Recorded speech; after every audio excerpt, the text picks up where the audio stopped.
One of the effects that I've seen on lots of premium websites is this image trail effect, where whenever you move your mouse or cursor, it basically spawns these images like this. And these are looped, they spawn, they like disappear nicely. And you could see how amazing it looks. You could even move it. And usually I've seen it as just a extra feature that is added behind some text, or maybe for a contact form, which is going to be available here, or just being like, hey, contact us or check a new collection of products, and then there would be some images which are spawned like this with a CTA button around here. So it's up to you how you wish to use this design, but it's very easy to make, and let's get started. Before we get started, I want to show you some new page that I created on my website. This is called Browse Designs. If you go to any of these sections, you will actually be able to find like lots of cool effects for your websites. You could see like this. All of them have tutorials on my YouTube channel, and some of them have free templates which you could just go and click like check products. And if you go to check post like this, you will find the post with the YouTube video, like the YouTube video. If it has a template, it would be linked around here, and then all the description or all the stuff that is required. It's very easy to make too. So again, you could check all the pages that I created in here. You could see the reason why I created this is because I have like lots of free products on my website, right? But for to check each effect, you need to go into each one of them and then do like live demo.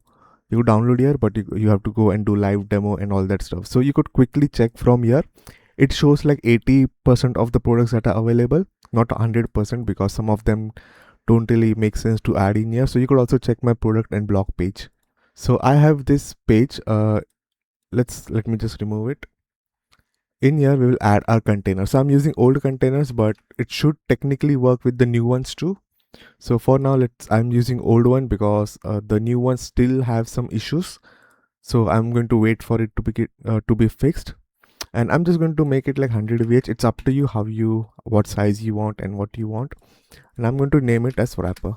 Okay, you could get this by clicking here, this section. Then inside of this, I'll have another container, and this one I'll call it as images container, or whatever you wish to call it. This one will automatically take the size of your wrapper, so you don't need to do any settings in here. This one would automatically take the full size of the wrapper, and this one would be responsible for capturing our cursor movement and spawning the images. Once you have done this, all you need to do is add an HTML widget, and I like to make this hidden by going into responsive and then basically make it hidden, else it would take space in there, and we don't want this because you could see it's taking gap. So if you add any element in here, it would be taking gap. So if you do responsive hidden completely, it takes like no space. Then I'll link this page on my website, or not in my website, sorry, description. Again, I have to change everything. If you scroll down, you will reach to this point, and below this would be code, which you just have to do copy and basically paste it in this HTML widget. Now suddenly nothing's going to work because we still have to do some settings. So first thing first, let's go back to our blog page, and here I have some codes. So first of all, copy this DM image cursor wrapper, copy this and give it to our wrapper. Okay, then go back and in here copy cursor images and give it to the image container. That's all we had to do, and you could see as soon as we did that, it basically made it the full size of the screen, and you would not be able to like click on any element in here because it has pointer events none. Basically it makes it that it's not clickable. Okay, so you would not be able to like select it directly. You have to select this one. I'm just going to give it a color because I think it looks prettier with some sort of color. You know what, let's do purple. And let's do publish because that's all we need to do. We just need 2 containers and the code that I've given. And do view page. And suddenly you could see it starts to work. Like it's pretty quick, pretty fast to do it, right? Now, the main important thing that you would be worried is how to customize it. Well, let's learn about it then. So I'm going to copy this code. I'm just going to copy this code in here just to show you guys the code in like a bigger font. So let's go down and let's see. So you could see in here it says width and height 150 pixels. So whichever image is getting spawned, is going to be in 150 pixel by 150 pixel, what you call like the width and height, and I've set it to cover. This doesn't mean that your images are going to turn to square automatically. It's just the container that has been used for that image.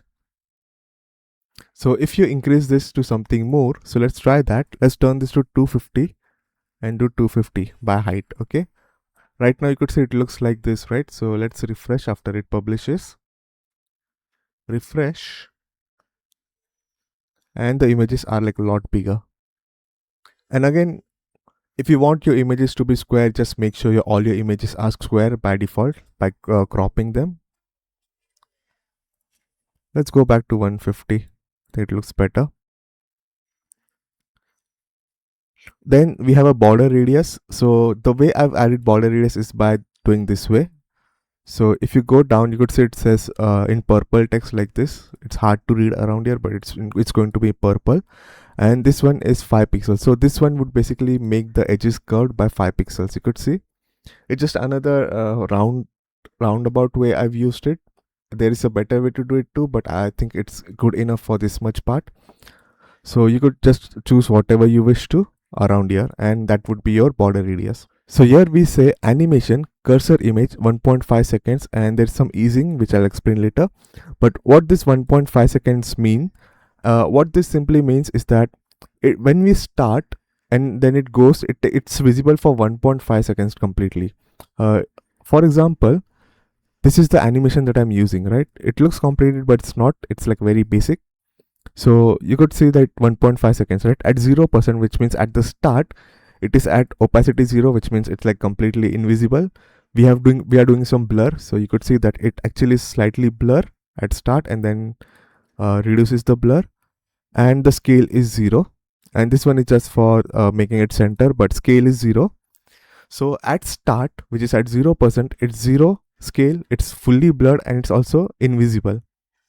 At 50%, which means in this 1.5 second, in that time frame, at 50%, we are making it full size. We are making the blur be 0 and opacity 1. So what is half of 1.5 seconds? It's like 0.7 seconds, approximately 0.75. So in 0.75 seconds, it goes from this setting to this setting. So you could say 50%, right? So it goes from 0 scale, 20 blur, invisible, to full visibility, 0 blur, and full scale. So basically it takes 0.75 seconds to be visible. Then for 20% of this time frame, so 50 to 70, it does nothing. So it's same. You could say every value is same. So what this means is that our images look the same for that time frame. So it doesn't really, disappear instantly. It stays the same for a while. And then from this point to 100, which is the end, that is after at 1.5 seconds near the end, it goes back to this state.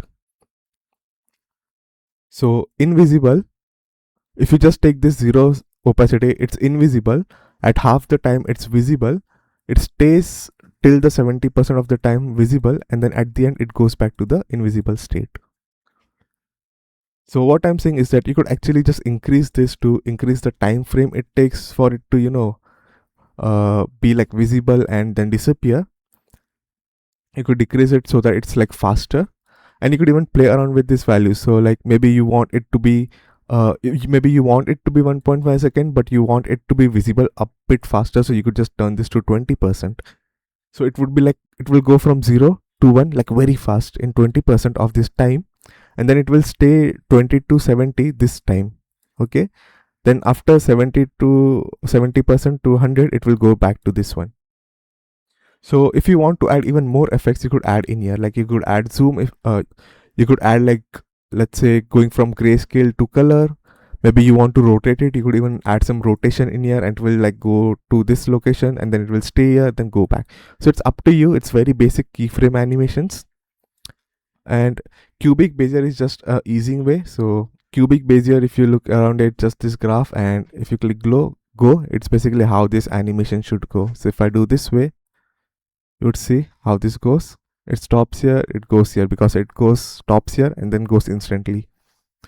So this is just a way of giving a nice animation flow instead of the basic easing flow. Then another thing is changing the images. You want to change the images, right? Let me see if there's like something else that I should show before. Yeah, before changing images, let's look at this one. This is like the spawn distance. I think this is like basic, how much distance there should be between each image is spawning. So if you increase this, the images would be creating a bit more further. If you decrease it, they would be a lot closer. So you could increase this or decrease this based on your requirement. And now if I let's just say I copy this much to my notepad like this, these are the images URL that needs to be spawned. So how we can get this images URL? Well, pretty simple.